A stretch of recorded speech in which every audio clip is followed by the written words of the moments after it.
Hi, I'm Joe Cambrato, CEO and founder of National Business Capital. I've helped entrepreneurs all across the country secure over $2 billion in funding for their businesses.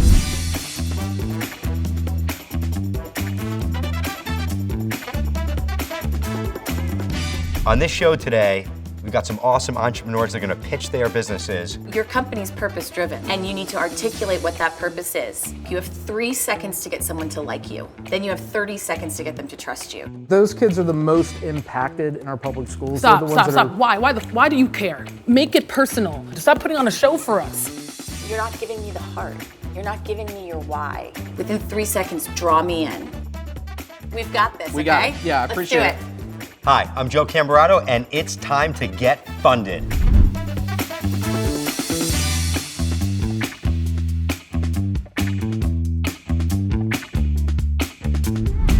Fund Tank is presented by National Business Capital. To work with Joe's team, go to nationalbusinesscapital.com/fundtank. My name's Chad Honeycutt.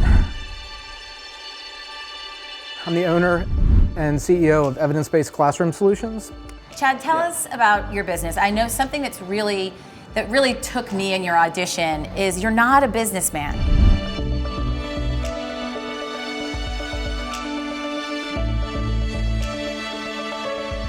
I started this company because I recognized as a teacher working in public schools, there was this massive deficit in reliable evidence-based services for students with disabilities, specifically around autism and emotional disabilities. In order for Joe to say yes, you'll catch him with the story, but he's not gonna give you no money if he's not gonna get his money back.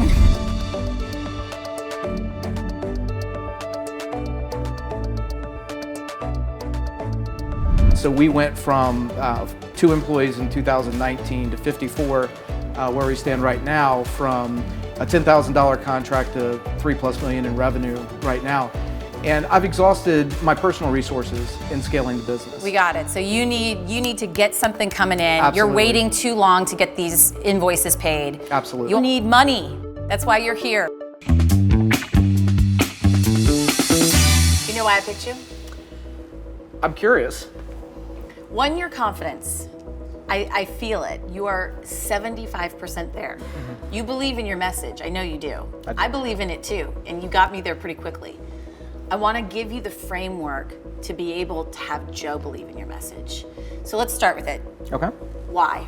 Why do you need this? That's the number one place we need to begin. Yeah, so we started the company, like I was telling you before, back in 2019, and we hit a vein. There's such a need for increasing knowledge in public schools about working with children with disabilities, using evidence-based practices and just quality-based education. And we had no intention for it to grow the way it did. So we started 2019 with 2 employees, $10,000 contract. Fast forward to now, we're doing like just over $3 million with 54 employees, with school divisions kind of beating down our doors inside the state of Virginia, outside the state of Virginia. And in order to facilitate that need, we've got to tap into this market of very high demand professionals, which are board certified behavior analysts. You've got to hire good people.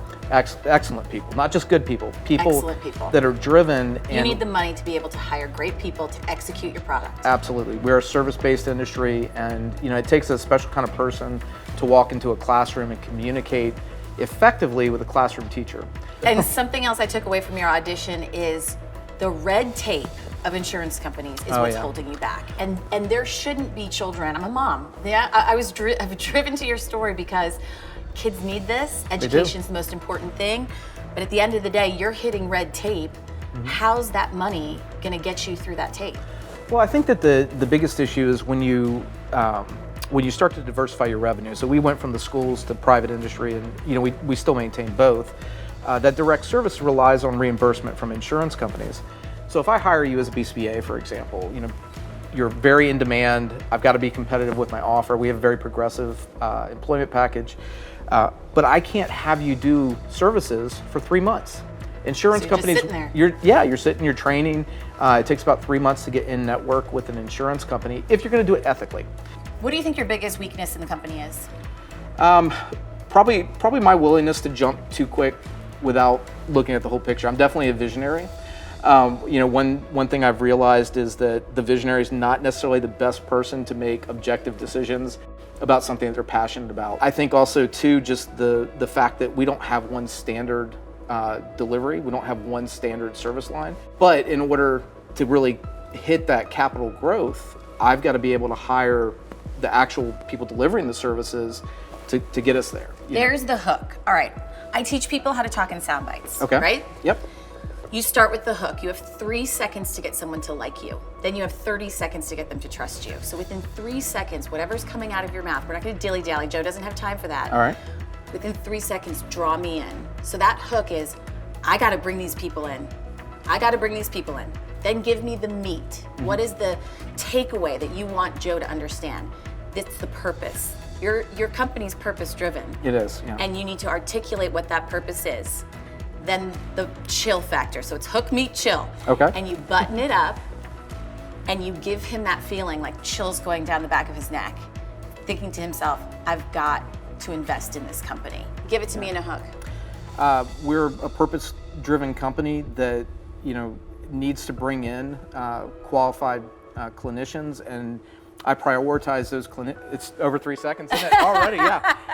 Here's the thing. I love how polished you are. I like your confidence. Your confidence drew me to you, but it's too polished. Okay. You're not giving me the heart. You're not giving me your why. You're not giving me the emotion that's gonna make me connect. Can I remind you something? Yeah. It's not we. It's okay to be I. Yeah. Something that I heard, this bell went off. You put a lot of your money into this. I did, and I've also gone the past year without compensation from the company. Why are you so afraid of taking credit for this? That you've put yourself out there, you put your family's security out there. Look at me as if I'm the mom of the child that can't get that help. Yeah. Why do we need this so badly? That threw me off. That's actually an interesting thing. So many statistics out there that talk about how impactful having a child with a disability is. Mm-hmm. Divorce rate, life expectancy for those parents. So when I'm driving kind of this message, I want parents to understand that there is kind of an outlet for hope. What I want to do in particular is make sure that I can give you and your child what they need in a responsible way. We're that company, but we don't have the financial resources to really deliver it on the scale that it's needed. That's it. All right, we've got this. We got okay? it. Yeah, I appreciate Let's it. do it.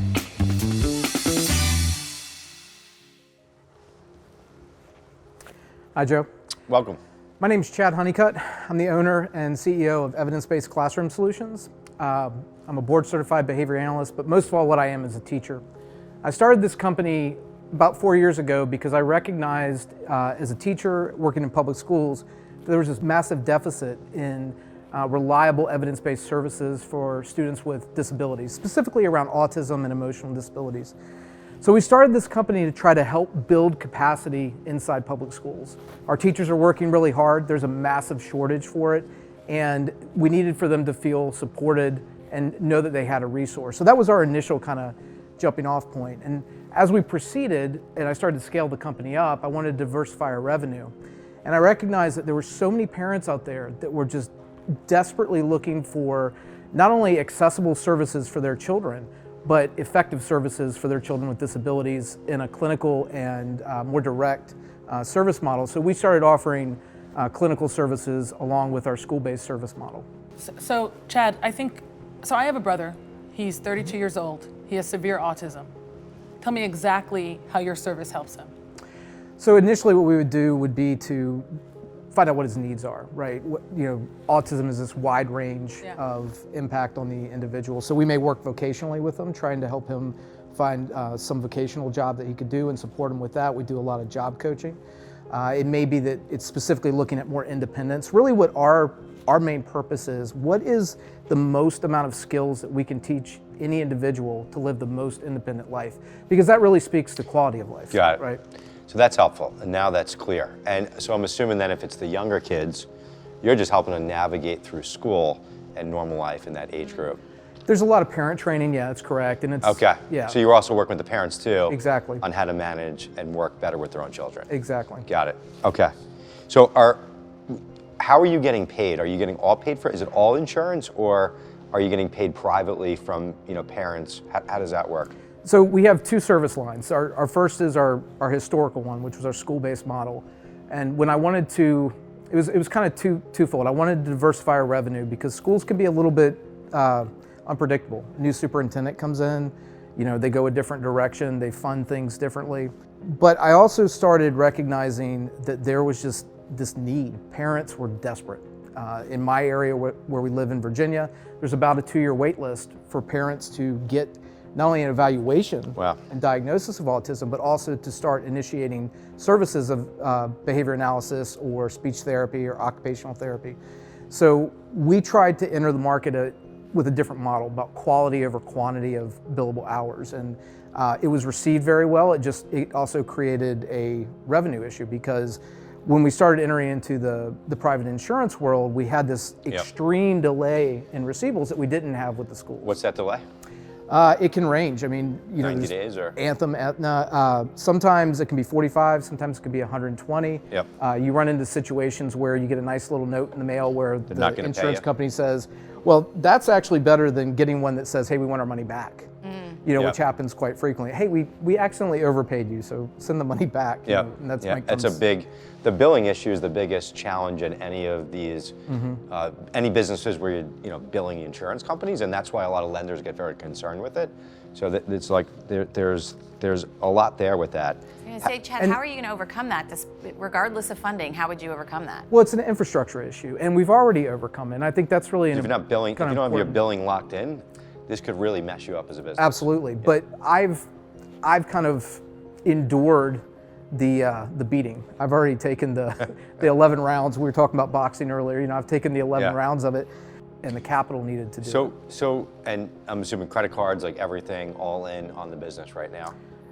Everything that I have is on the business, including my last year's salary, which I've deferred. So just to be clear, though, so you've put everything you got in there, but is there a turnaround, or are you asking Joe to join you in the shit? No, no, I don't want you to join me in the shit. I want you to join us in the progress.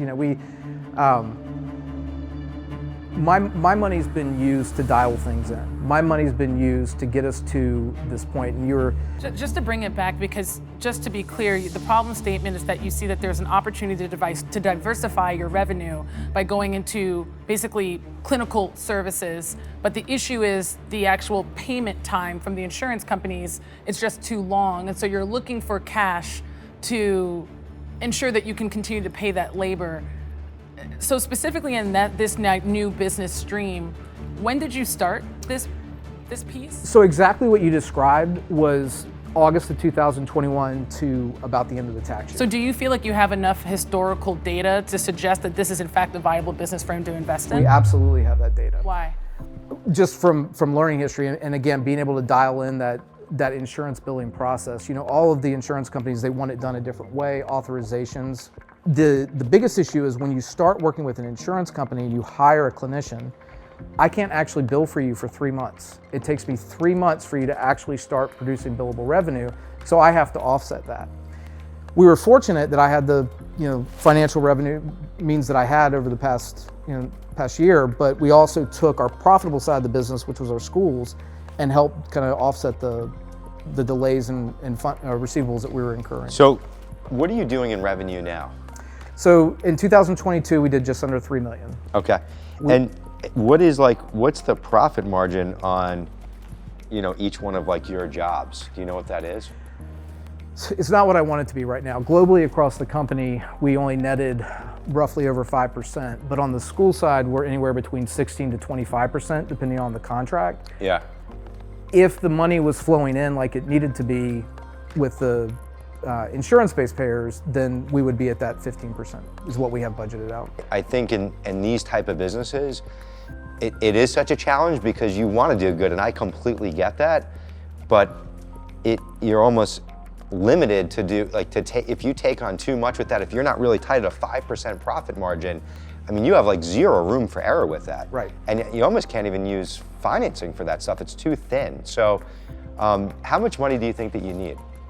So ideally, what would be my ideal dream situation is a term loan of $250,000 and then a line of credit of $250,000 that I could have as a safety net as we scale up the business. My intent for scaling the business is inside the school world. I mean, that's really where we found the most demand. Can I ask him one more question, Joe? Do you mind?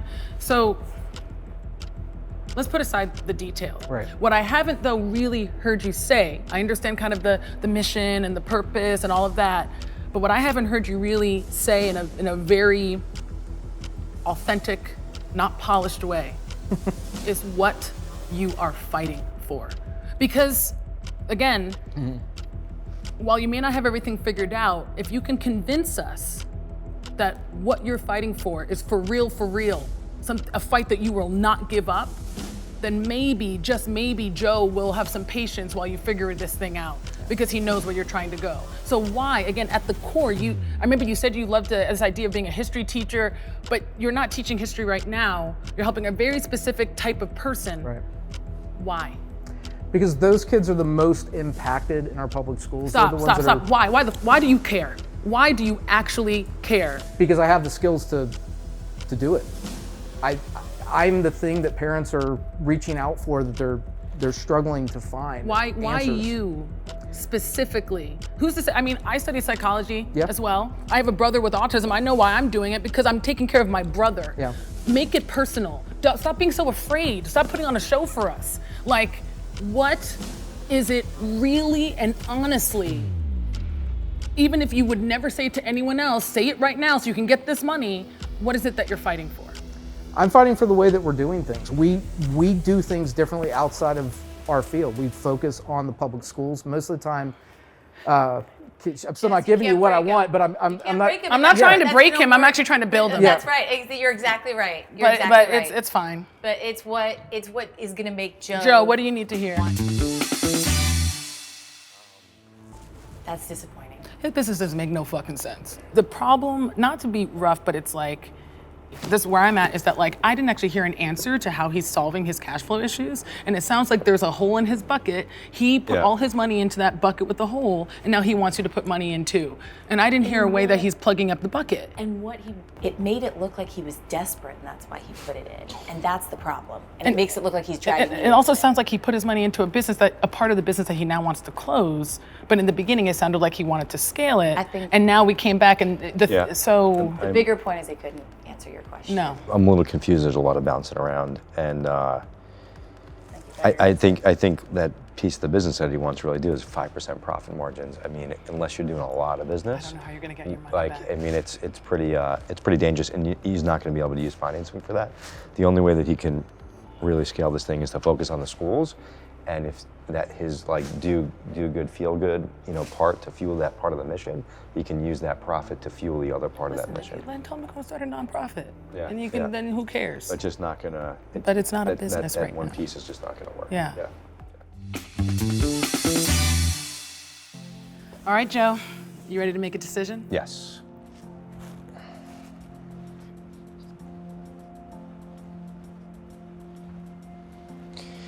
All right, so Chad, I started my company, National Business Capital, because I wanted to be the #1 provider of capital to small businesses to help them grow to greatness. That's my mission. I want to help you and work with you, but 500,000 is just not going to happen.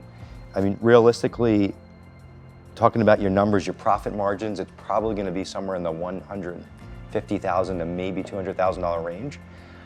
You really need a specialized receivable line that'll be specialized on those receivables, but I don't know if I'm going to be able to get there on that chunk of that 5% stuff. That margin's too thin, where if you're using financing on that stuff, you're going to be doing all that work at a loss.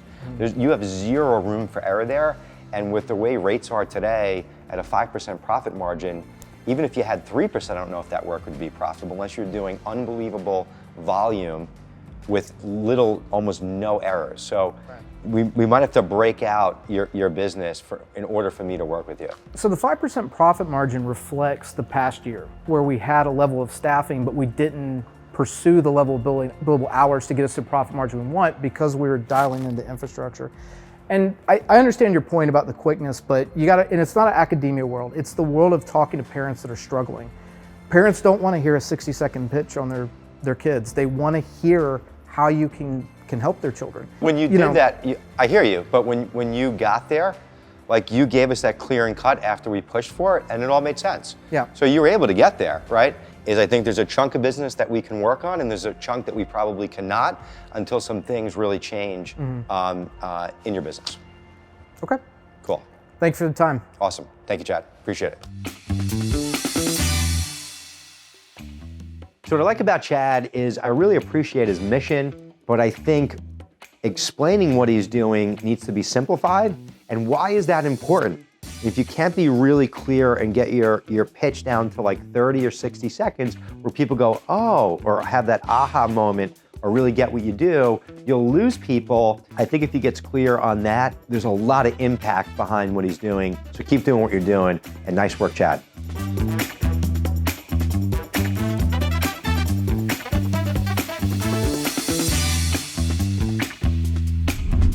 Fun Tank is presented by National Business Capital. To work with Joe's team, go to nationalbusinesscapital.com/funtank.